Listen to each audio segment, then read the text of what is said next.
akan menyampaikan terkait laporan hasil penelitian pemasyarakatan untuk diversi di persidangan. Hal ini merupakan permintaan dari Polsek Pontianak Utara terkait anak di bawah umur yang melakukan tindak pidana pencurian. Saya sampaikan kronologis. Sekiranya pada 17 Januari 2022, klien mengajak teman bernama X untuk mencuri di sebuah barang. Nah, awalnya dia meminjam sepeda motor X untuk melihat kondisi gudang. Setelah melihat gudang dalam kondisi kosong, klien kemudian memutar balik sepeda motor dan menyerahkan sepeda motor kepada X yang telah menunggu di Teluk Saham.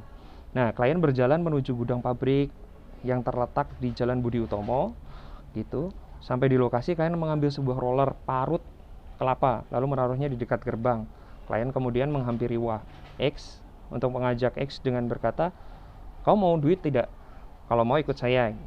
Nah, klien X kembali menuju gudang dan membawa roller tersebut. Akhirnya roller tersebut berhasil diambil dan dijual dengan harga sekitar 150.000.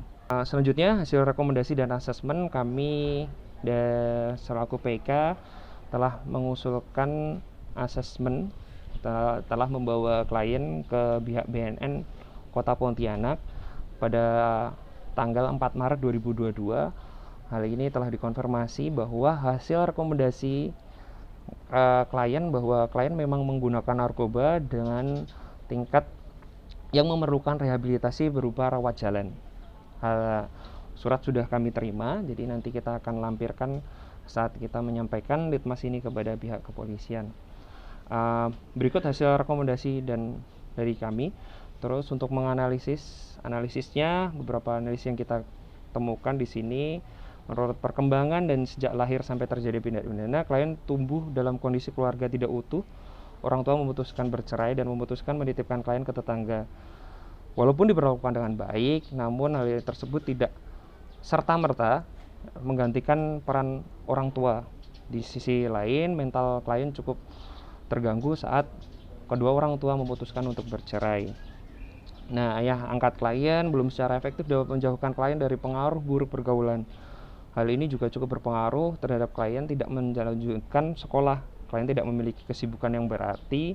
Akhirnya waktu luang yang dimiliki digunakan untuk hal yang lain.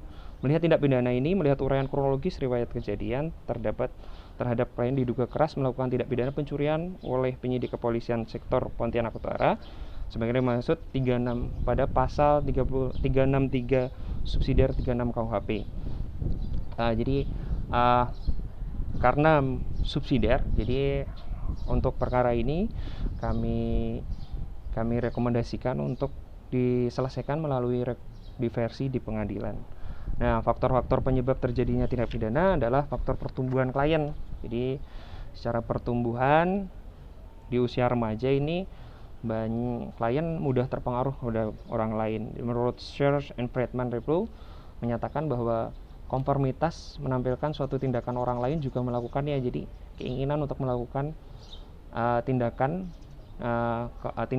orang lain itu mempengaruhi dirinya untuk melakukan meniru tindakan tersebut. Yang kedua adalah pengaruh kebiasaan pengawasan.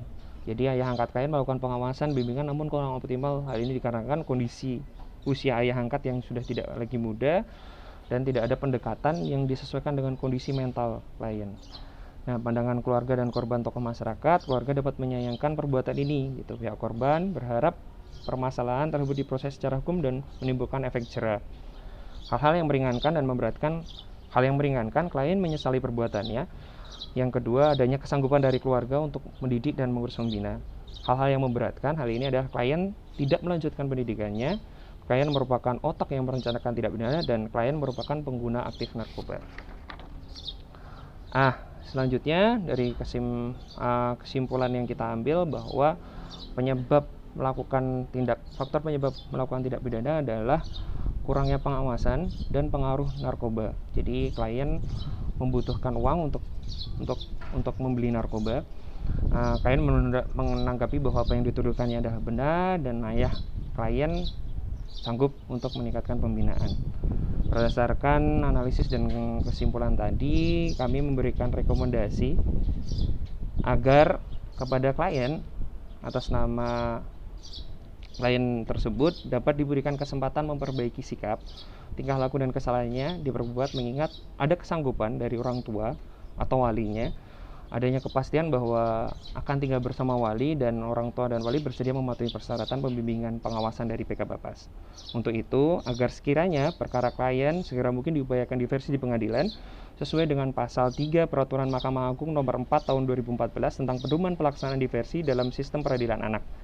Apabila terjadi kesepakatan antar kedua belah pihak, maka kepada klien dapat diberikan tindakan berupa pidana dengan syarat berupa pembinaan di luar lembaga, yaitu keharusan mengikuti terapi akibat penyalahgunaan alkohol, narkotika, psikotropika, dan zat aktif lainnya sesuai dengan pasal 71 ayat 1 huruf B angka 1 Jungto pasal 75 ayat 1 huruf C Undang-Undang RI nomor 11 tahun 2012 tentang sistem peradilan pidana anak.